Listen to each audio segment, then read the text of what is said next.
If you are new to resin, you have probably heard words like cure time, viscosity, or doming, and you just nod like you understood. Don't worry, I did that too. So let's quickly break down some of the resin terms you will hear all the time in simple language. Hi, my name is Chamaka and welcome back to Sprinkle of Resin. If you are new here, I make beginner-friendly resin videos to help you understand resin, avoid common mistakes, and feel more confident when you are creating. And today's video is especially for beginners because understanding these terms can actually make learning resin a lot easier. So let's start with the two things you will hear almost immediately when you start working with resin. Let's start with the obvious one, resin. Resin is one part of a two-part epoxy system. When you buy most epoxy resin kits, you will usually get two components, resin and hardener. On their own, they are not going to give you the finished solid piece you are looking for. They need to be combined in the correct ratio so that the chemical reaction can happen and the mixture can cure. So when someone simply says, I'm using resin, they are often referring to the entire epoxy system. The next one is hardener. The second part is the hardener. This is the component that reacts with the resin and allows the mixture to cure and become solid. And this is why you can't just pour some resin into a mold and expect it to harden. You need the resin and hardener to work together. And remember, the ratio is not something you should guess. Always check the instructions for the specific product you are using. Epoxy resin. You may hear people use resin and epoxy resin like they are exactly the same thing. Technically, resin is a much broader term. There are different types of resin, but epoxy resin is one of the types commonly used for resin art. It's popular because it's versatile and can be used for things like coasters, trays, jewelry, keychains, home decors, and many other projects. So when you see a product specifically labeled epoxy resin, you know what type of resin you are dealing with. UV resin. Now, UV resin is a little different. Unlike two-part epoxy resin, UV resin is generally a single component resin that cures when exposed to UV light. That's why you often see people using a UV lamp with it. UV resin can be really useful for small projects, details, jewelry, and other applications where you want a quicker cure. But don't assume UV resin and epoxy resin are interchangeable. They are different products with different properties and uses. Mixing ratio. This one is extremely important. The mixing ratio tells you how much resin and hardener you are supposed to combine. You might see something like 1 is to 1 or another ratio depending on the product. And this is where I want beginners to be very careful. Don't assume every resin uses the same ratio.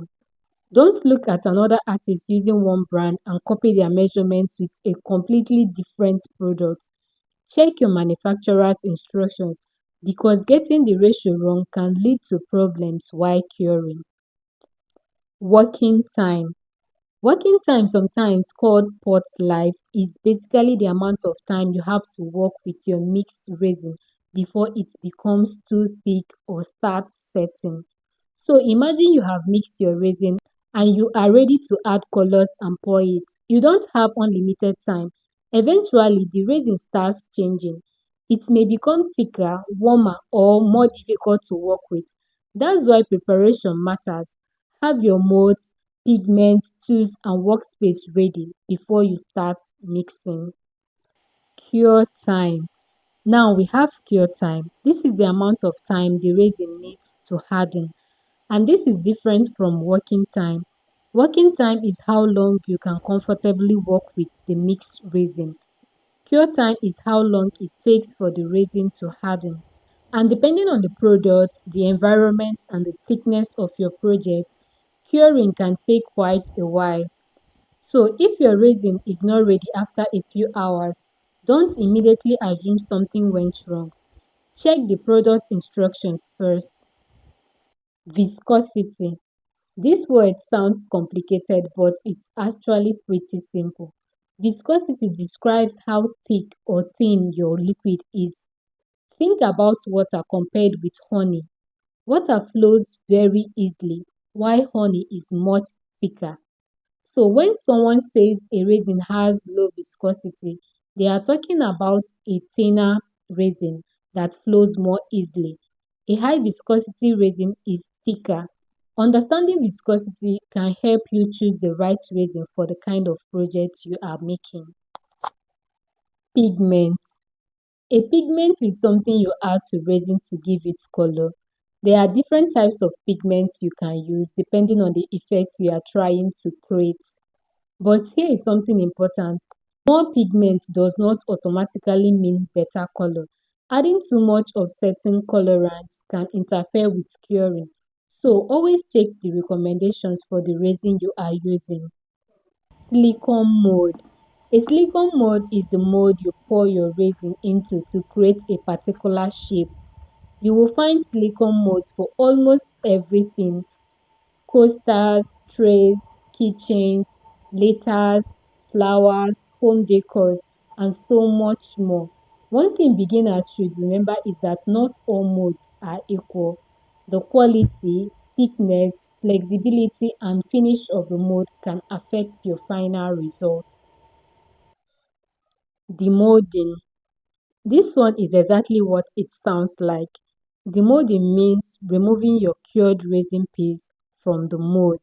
And honestly, this is one of my favorite parts because you have waited for the resin to cure and now you finally get to see what you have actually made. But don't rush this part either. If the resin is not properly cured, trying to remove it too early can bend, damage, or destroy your piece. Doming. Doming is adding a clear layer of resin over a piece to create a smooth, glossy finish or seal the piece. For example, you might have a piece that has already been decorated and you want that beautiful glass-like finish on top. Doming can help you achieve that, but you also need to make sure that your workspace is level and you don't apply more resin than the surface can hold. And finally, let's talk about everyone's favorite little problem. Bubbles are pockets of air that become trapped in your resin. They can happen during mixing, pouring, or because of the materials you are working with. And no, seeing bubbles doesn't automatically mean you have ruined your project. The goal is to understand why they are happening and learn how to reduce them. So let's quickly run through the words we covered in this video. We talked about resin, hardener, epoxy resin, UV resin, mixing ratio, working time, cure time, viscosity, demolding, pigment, silicone mold, bubbles, and doming. You definitely don't need to memorize all of these today. The more you work with resin, the more familiar they will become. And honestly, I think understanding the terminology makes resin feel a lot less intimidating because sometimes the problem is not that resin is difficult, it's that you are hearing words you have never heard before and you are trying to figure everything out at once. So if you are a beginner, save this video. Come back to it whenever you hear a reason term that doesn't make sense. And if there is any reason words I didn't explain today that you have been wondering about, let me know in the comments. It might just become part 2. If this video helped you understand resin a little better, don't forget to like and subscribe to Sprinkle of Resin. And if you're just getting started, check out the other beginner friendly videos on the channel. Thank you for watching and I'll see you in the next one.